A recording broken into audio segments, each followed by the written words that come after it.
La présente vidéo est la première d'une série que nous allons consacrer à la cristallochimie. Cette discipline est la science qui s'intéresse à l'étude des structures des solides cristallisés, à savoir la structure des cristaux. Avant de continuer, rappelons tout d'abord qu'un cristal est un solide dont les constitutions de base, qui peuvent être des atomes, ions ou molécules, sont assemblées de manière périodique et régulière suivant les trois directions d'un réseau tridimensionnel. D'un autre côté, la plus petite partie du réseau cristallin, dont la juxtaposition périodique et régulière permet l'obtention de tout le cristal, est appelée maille cristalline. La maille est donc l'unité de base à partir de laquelle on peut engendrer tout le cristal. Par ce dessin, nous pouvons illustrer le fait qu'un cristal peut être engendré par la juxtaposition périodique et régulière d'une unité de base qu'on appelle donc la maille cristalline. Le cristal s'obtient donc par la juxtaposition périodique et régulière de cette unité de base qui est la maille, et ce, suivant les trois directions orientant la maille cristalline.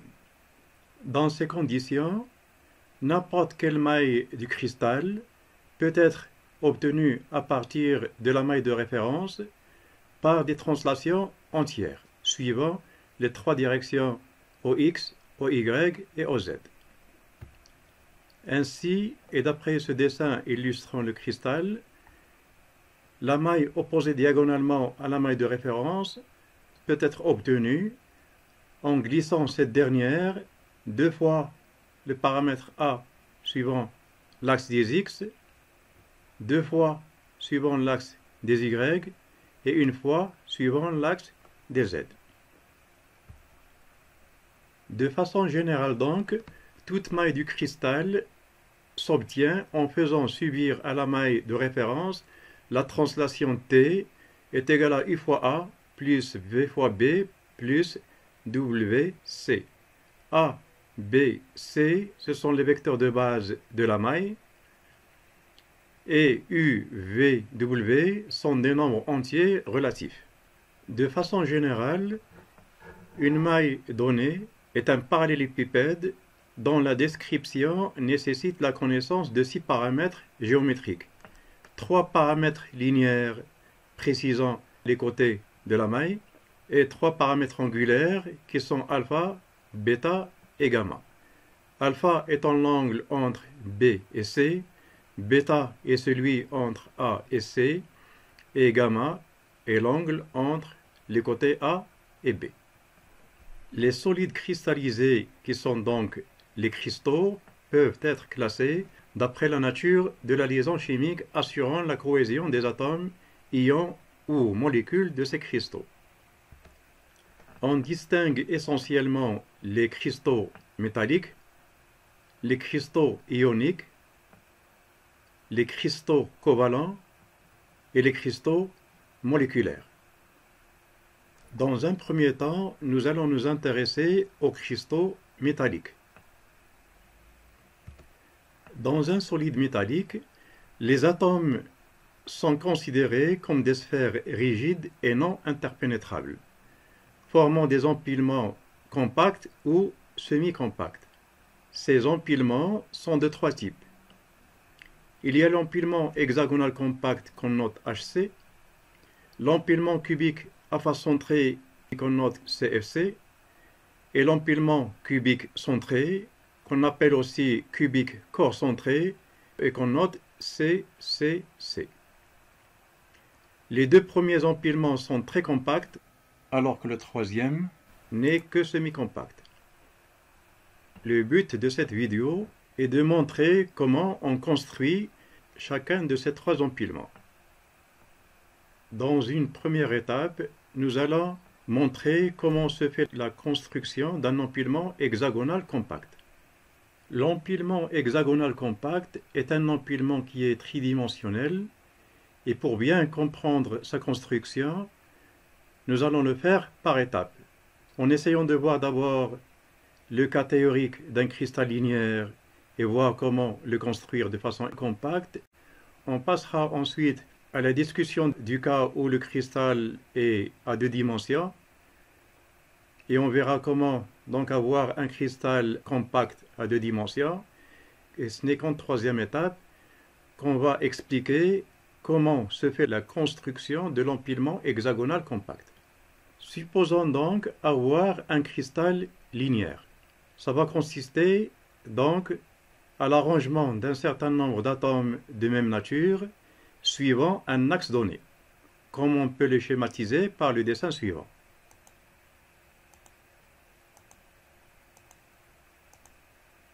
L'empilement qu'on vient de faire peut en effet correspondre au cas de l'empilement d'un cristal linéaire théorique. Je dis théorique parce qu'il n'y a pas de cristal linéaire en réalité, mais théoriquement ça peut en être le cas, puisque les atomes se retrouvent de façon périodique et régulière suivant l'axe sur lequel ils s'empilent.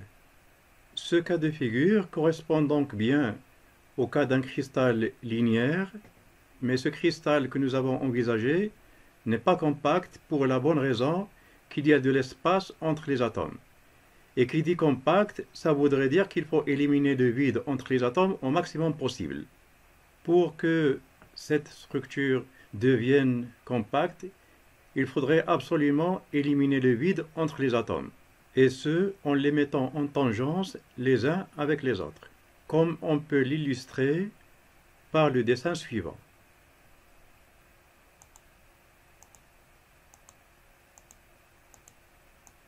En juxtaposant donc les atomes les uns aux autres, on a éliminé l'espace entre ces atomes et la structure obtenue est celle alors d'un cristal linéaire compact. Essayons de voir maintenant comment arriver à construire un cristal à 2 dimensions compact. Pour construire alors un cristal à 2 dimensions, nous pouvons imaginer sa construction par la juxtaposition de rangées atomiques compactes comme celle-ci. L'arrangement qu'on peut alors avoir peut être comme suit.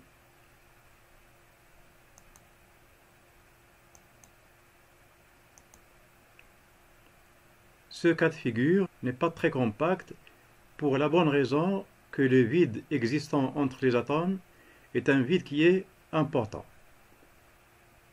Nous verrons que ces plans vont nous permettre de comprendre la construction des réseaux cubiques centrés qui sont des réseaux semi-compacts. Pour avoir un plan atomique compact, il faut chercher alors à minimiser le vide entre les atomes. Pour y arriver, on va placer chacun des atomes de la deuxième rangée en tangence directe entre 2 atomes de la première, ce qui va nous conduire à l'arrangement suivant.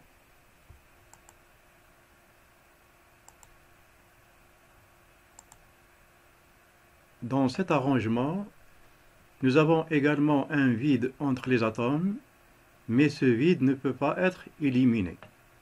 Si on examine maintenant cet empilement, nous pouvons remarquer que chacun des atomes est tangent directement à 6 autres. La géométrie est donc hexagonale, l'unité de base est alors un hexagone, et le réseau plan peut être engendré par la juxtaposition l'une à côté de l'autre de ces unités hexagonales.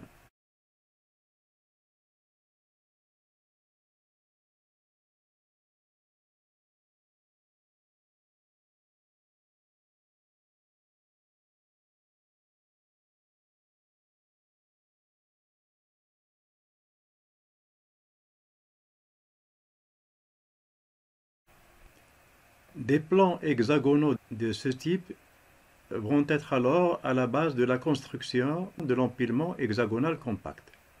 Isolons maintenant l'unité de base hexagonale et numérotons les trous existants entre les atomes.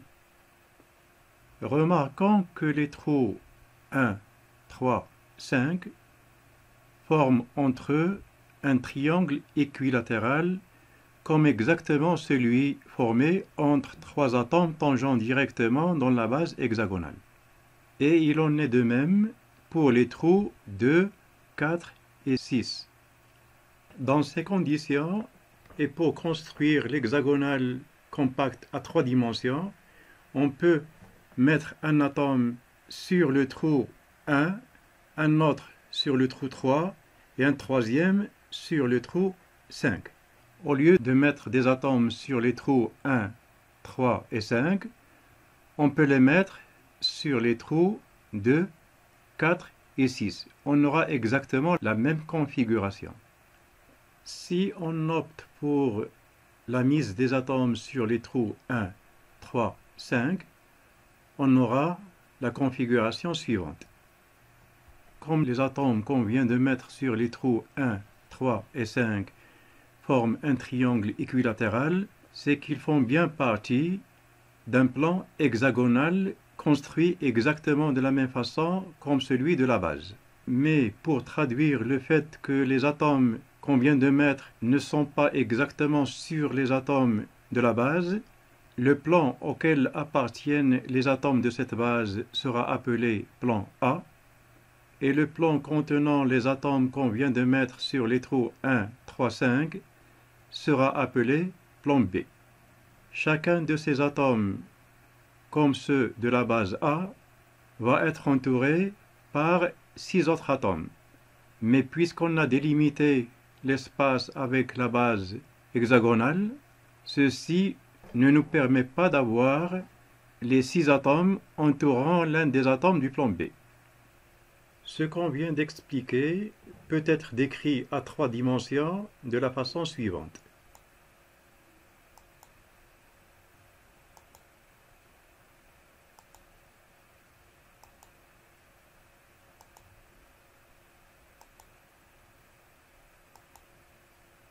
Voilà donc un atome d'une base hexagonale, donc un atome entouré par 6 atomes semblables. L'ensemble de ces atomes fait alors partie d'un plan hexagonal qu'on va noter A. On refait à nouveau cette base.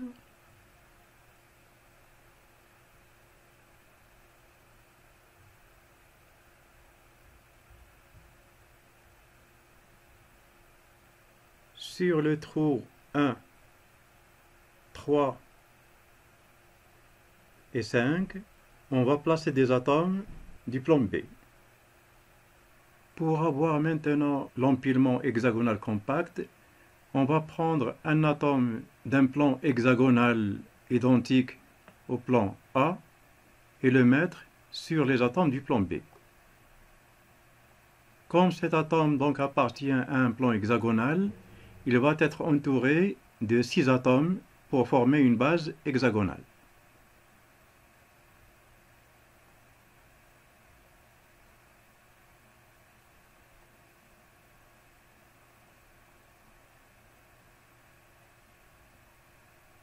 Comme les atomes du troisième plan se projettent exactement sur les atomes du plan A, le plan auquel appartiennent alors ces atomes va être appelé plan A. Le plan B sera alors considéré comme un miroir entre les plans A, et de même, à 3 dimensions, si on continue la construction de l'empilement hexagonal compact à l'échelle du cristal, un plan A sera considéré comme un miroir entre 2 plans B. Et par voie de conséquence, la séquence de construction de l'empilement hexagonal compact sera l'empilement des plans A, B, suivant l'axe vertical d'empilement. Signalons au passage que cet axe est un axe ternaire, puisque les atomes entre lesquels il passe, en l'occurrence les atomes du plan B, forment entre eux un triangle équilatéral. Et les 3 atomes sont images l'un de l'autre par rapport à cet axe par rotation de 2π/3, à savoir 120 degrés. La maille hexagonale compacte sera alors représentée par une base hexagonale où il y a un atome entouré de 6 autres semblables, au-dessus desquels il y a les atomes du plan B qu'on projette sur les trous 1, 3, 5. Au-dessus de ces 3 atomes, il y aura une base hexagonale contenant un atome entouré de 6. Ce qu'on vient de dire peut être alors illustré par la figure suivante. Comme on l'a déjà expliqué, les atomes sont tangents directement les uns aux autres, mais pour une question de clarté de la figure, nous représentons un espace entre les différents atomes. L'atome central de la base de la maille est entouré par 6 atomes. Au-dessus de l'ensemble, il y a les atomes du plan B se projetant sur les trous 1, 3, 5. Et au-dessus de ces atomes, il y a un atome entouré de 6 et ces atomes sont superposables à ceux de la base de la maille. La maille représentée sur cette figure est ce qu'on appelle la maille hexagonale compacte usuelle, puisqu'elle a l'avantage de nous montrer la géométrie hexagonale. Mais cristallographiquement, ça ne peut pas être la maille élémentaire, pour la bonne raison que sur cette maille, puisque la base est hexagonale, donc il y a 6 côtés, la figure conduit donc à 6 faces verticales sous forme rectangle, en plus des 2 faces horizontales hexagonales, et par conséquent, elle contient en tout 8 faces. Or, comme on l'a vu en introduction, une maille élémentaire contient 6 faces. Elle est décrite par 3 paramètres A, B et C, et 6 angles alpha, bêta, gamma, et par voie de conséquence, elle contient 6 faces, avec chaque 2 faces parallèles. La maille élémentaire serait alors le tiers de cette maille, et on peut la représenter de la façon suivante. La base de la maille est une base losange, construite donc par 2 triangles équilatéraux. Cette base correspond au tiers de la base hexagonale de la maille usuelle. Les côtés A et B de la maille sont égaux, puisque tous les deux sont égaux à 2R, R étant le rayon atomique. L'angle entre les côtés A et B est de 120 degrés. Quant aux angles alpha entre B et C et bêta entre A et C, ils sont tous les deux égaux à 90 degrés. Pour achever l'étude de l'empilement hexagonal compact, nous allons publier d'autres vidéos dans lesquelles nous allons aborder la notion de la coordination atomique dans l'hexagonal compact, le calcul du nombre d'atomes par maille usuelle, le calcul du nombre d'atomes par maille élémentaire, la détermination des coordonnées réduites des atomes, la détermination des coordonnées réduites des sites tétraédriques et octaédriques, la façon dont on fait le calcul de la masse volumique d'un solide de structure de type hexagonal compact, l'établissement de la relation entre les paramètres C et A, et enfin le calcul de la compacité de l'empilement hexagonal compact. J'espère que la présente vidéo vous a bien servi et à la prochaine.